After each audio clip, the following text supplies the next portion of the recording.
Hey everybody, what is up? This is Danielle, hashtag damsel at D's Enlightened Edits of damseldesigns.com.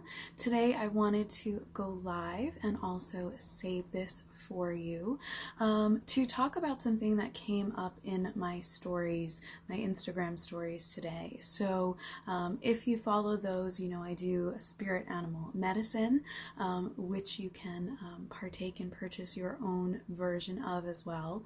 But the story that came up today was about consent. So I wanted to talk about conscious and subconscious consent and how that plays a role in how we are experiencing things and how we are manifesting things intentionally or unintentionally in our lives.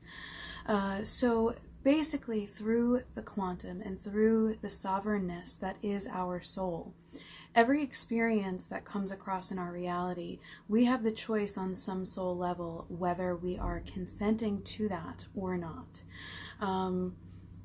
And too much of our lives have been programmed to be about subconscious or unconscious consent, right? Sometimes we consent to things in a matter of defeat, in a matter of disbelief, in a matter of limiting belief systems that have been instilled on us and in us either by our families, by our past life or trauma conditioning, and often by the media as well, by the media and government as well. And this is an effort that actually sees our power and seeks to allow us to consent to dampening it for the benefit of the power of others.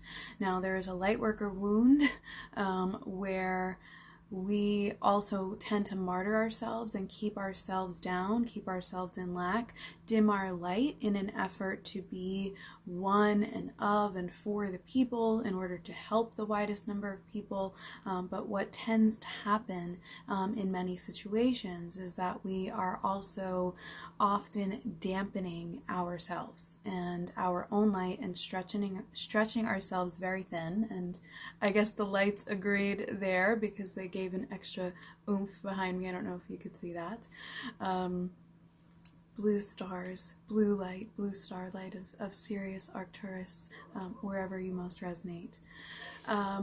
But in this effort, in this lightworker wound, in this lightworker template and paradigm where many of us did incarnate in former lives in martyr situations, we often keep that as a part of ourselves and as a part of our patterning and conditioning and as part of our automatic consent, right? It can be part of our soul's muscle memory, and it can feel much more easy and comfortable to subconsciously consent to things that really aren't for the greater good. And we can trick ourselves or allow ourselves to be tricked into believing that keeping ourselves in a place of lack is for the greater good, right?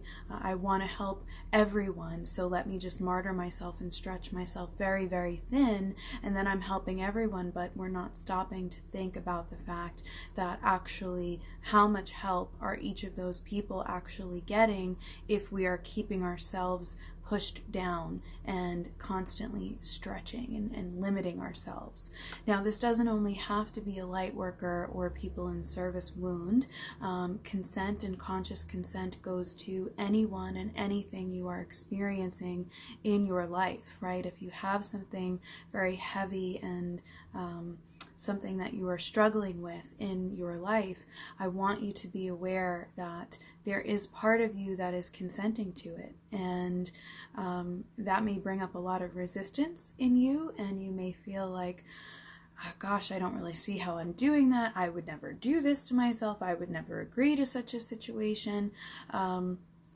And of course, every situation is very personal. The reason why your soul is choosing to consent to an experience is very personal. There can, and more than likely, are soul contracts involved. There are certain lessons that we put in place for our soul to learn at certain times in our life or during certain lifetimes. That's all interplayed. But much like a birth chart and a natal chart is just sort of a guide and a template for us, everything is malleable, especially as we are awakening to be more quantum and tap into different timelines, right? Everything is malleable. You have the power as long as you bring yourself to the state of awareness where you have the power. This is something I've been really deep diving on and exploring with my guides. There are things in our lives that sometimes seem insurmountable or feel like, why have we put ourselves in a position to experience this, and what can we actually do about it? And it can be so easy to fall into that defeatist mindset, that place of defeat, that place of expectation of all and only the worst possible outcomes. We know expectation to be both a powerful and a scary thing, right? Depending on who you are, what you've dealt with, and traumas that you've dealt with, and what you're currently trying to heal from or manifest. But being in that place where we are constantly or very frequently giving attention to a problem and just giving attention to the weight of the problem, and never what we can actually do about it or how we can ask for help in doing something about it. It's a very dangerous place to be. It can burn us out very easily and quickly, and it can lead to sickness, loss, or even death. So that's something I really wanted to speak on today, because I'm seeing a lot of the community and the collective struggle with various things that perhaps they've told themselves over and over, or have been told are insurmountable, incurable, unfixable, all of the negative terminology things. I've been in that place with a couple of things myself, where you get stuck in that patterned loop, and me being me, and you, I'm sure, being you, there is always a part of us that's saying, no, stop that loop. Let's see what we can do about it. And this is the answer that wanted to come through for the collective today. So obviously, like I was saying, anything you're dealing with personally is going to be a very personal process of untangling those modes of consent. And I encourage you to deep dive, perhaps journal on what if you were consenting to it. What part of you would be consenting to it, right? Ask yourself that if you don't have the belief yet that there is some part of you consenting to an experience that you're not liking in your reality. Just see what comes out. Do some stream of consciousness journaling. And then I also want you to deep dive on what put this belief in place that it is incurable, insurmountable, unfixable, right? I have my Ganesha statue here, and Ganesha, the overcomer of obstacles, right? Nothing is impossible, and there is nothing that cannot be overcome, even when it feels that way. And if it does feel that way to you, I want to honor your feelings. I want to let you know that your feelings are valid. They're not wrong, but I also want you to see it from the place of empowerment, where your feelings don't have to be the end-all be-all. Your feelings don't have to trap you, and your feelings can just be the catalysts that get you to the next place of feeling better and experiencing and attracting and manifesting better. So there is a very intricate process as well of untangling those belief systems that is part of us pulling back consent from things that are no longer serving us and things that we no longer wish to experience. There often are action steps that have to be done in the physical as well. And since this is such a personal process, I encourage you, if you're feeling called and want to work with me or someone else in the exploration of this, I would be very pleased to explore working with you. You can DM me about that for information on quantum reading and healing sessions or packages. Busting through those patterns and belief systems is something that I am very passionate about, but I also want to encourage you, there's something you could do about it right now today while watching or after watching this video. Just start the process of saying, thank you, but no thank you, mentally and energetically. You could say it out loud physically too, if you like and feel that will serve you, to anything that comes up in your reality that you're not liking and you know is no longer serving you. It's actually hindering you because it's perhaps bringing too much fear or too much pain or too much sadness into your reality. I want you to start with that process of being in power and saying, thank you, but no thank you, experience, person, thing.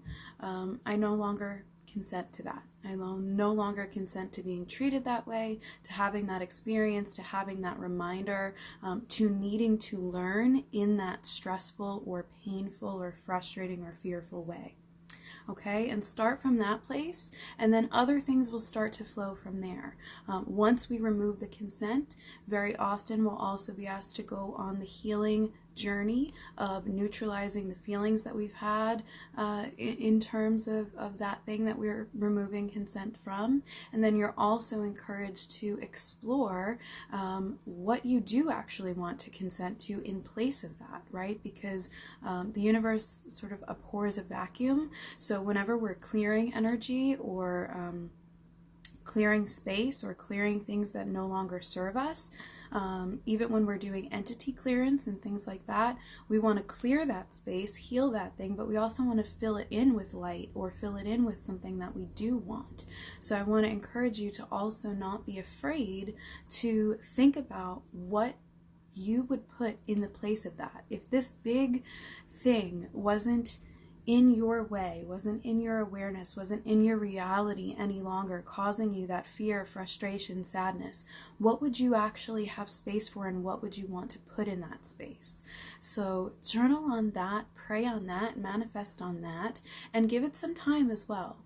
Know that you've put a lot of time and energy into the fact, whether it was consciously or subconsciously, into allowing certain things and people into your reality.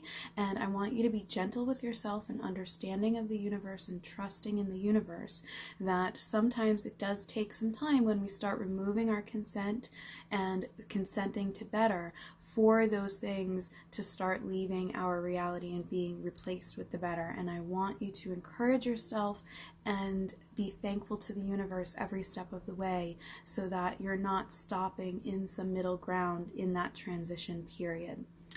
So I would love for you to share this video. I will be saving it on my IGTV and on my YouTube, so feel free. I know there's a lot to unpack here, and I've been channeling some light codes in my voice, so feel free to watch it over and over again whenever you feel the need. And I would love, if you feel comfortable, for you to affirm in the comments some things that you are removing consent from or starting to consent to, right? I consent to receive abundance in all forms of goodness, for goodness, from goodness, and for goodness sake. That is an amazingly powerful one, affirmation, and something to consent to.